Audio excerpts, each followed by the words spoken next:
This is the very first barracks I ever worked in, right here. See this? We used to, recruits would have to stand on line right here. Well, this wasn't good enough for us. We would run a line up this.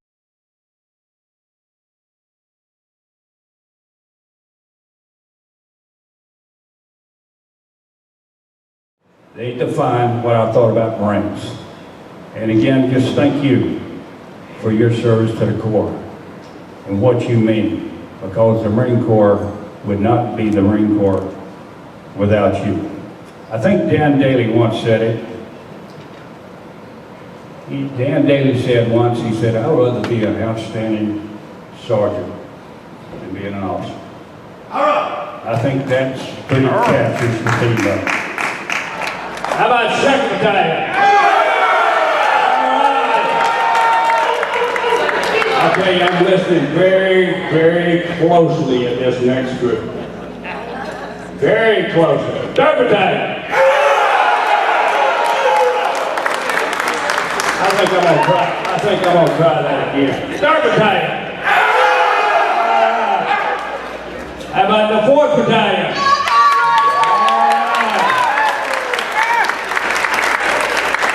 What a thrill to see all of you.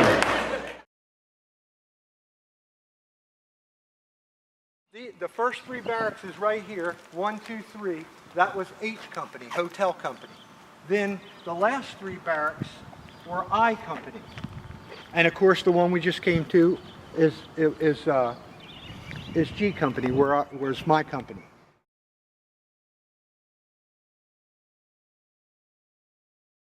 And then you were given a card when you presented your platoon, and the card, you never knew what was going to be on it, what they told you you had to do, what drill movements.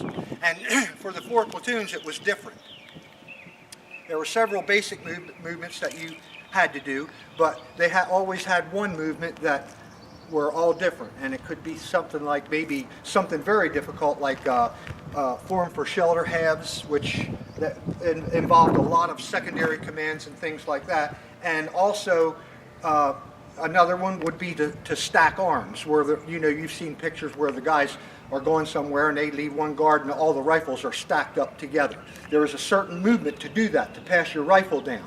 And then the stack man, he would collect rifles from this way, and he would start with his weapon, then he'd insert one on this side, and then insert one on that side, and then any others he'd put around like that.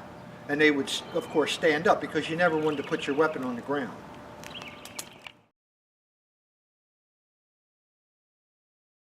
And you know, I was just thinking about Parris Island. This place would just be an island if it weren't for you guys and gals who have been drill instructors and what you mean to the Marine Corps. And everything when we think about a Marine and the quality of the Marine Corps, I look back at one group of individuals. That's the drill instructor.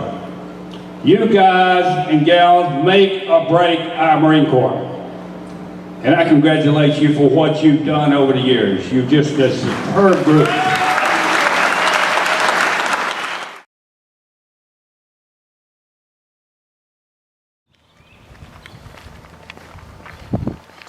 This whole platform right here with all the spigots is a wash rack. This is where the recruits hand wash their clothes.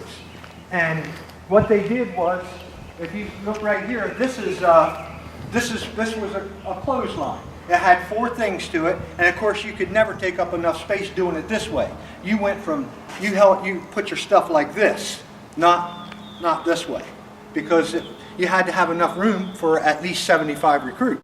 And this right here, they would just wash their clothes right here, and they'd use whisk. You'd have a thing of whisk that you were issued when you first got to Parris Island, and you came out here, turned this on. This is also a place where everybody smoked. The drill instructor would say, he'd give the command for the recruits to burn one. They would say, burn one, aye sir. They'd go in, unlock their footlocker, get a cigarette out of their footlocker, and then they'd stand, after they were ready all online, you would say, you'd give a facing movement, they'd march out the barracks, and they'd come right down here, and they would smoke standing in front of the rack like this. they just smoke their cigarettes right here like this, and no talking. But you'd give them about 5 minutes to smoke this thing, and then you know, after you had them for a while, they got used to, you didn't have to give them a command, they just march right back in. And when the people that didn't smoke, we let them sit down on their footlocker, because these guys were getting a break. So to be fair enough about it, the recruits inside, they could sit down, but they were never allowed to talk, ever.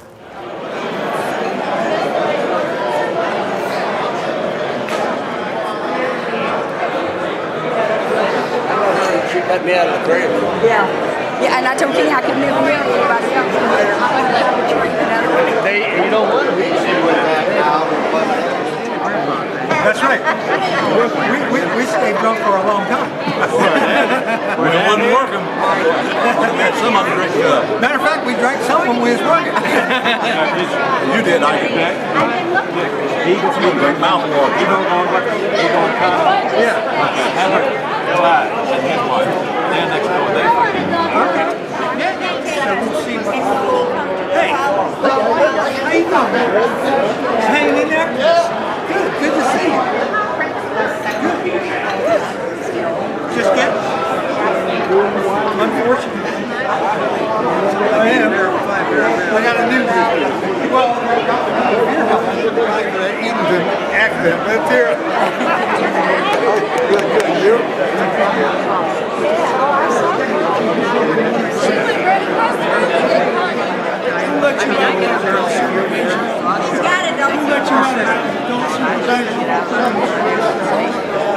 He's documenting everything. He documented from when we first left the house. Is that right? No. See, I first met Rodriguez. I like that.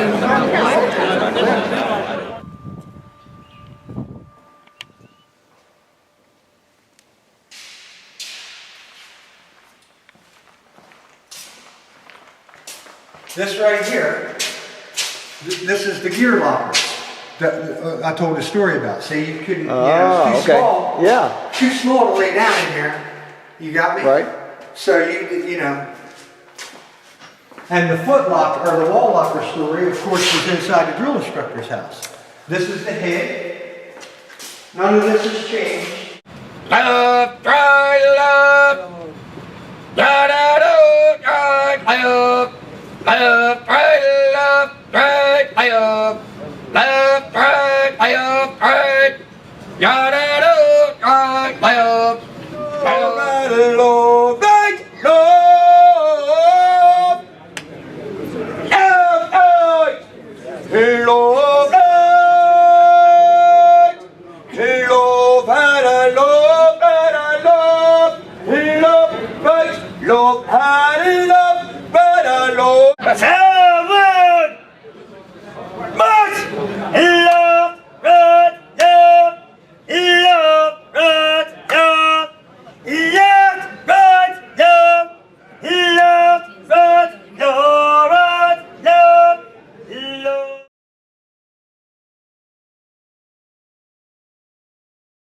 Like your brother, are you from New Orleans? Sure am. I'm a Raging Cajun. Well, how long did you stay in the Marine Corps? 38 years. Did 4 tours on the drill field right here at Parris Island. All during the 50s, 60s, and 70s. Wow, 4 tours. That's what, 12 or 13 years right here on the island. 14 and a half. How many platoons did you work? 66. I did 14 as a junior drill instructor and 52 as a senior drill instructor. You know, you sound just like your brother. No shit, and we don't sound like you.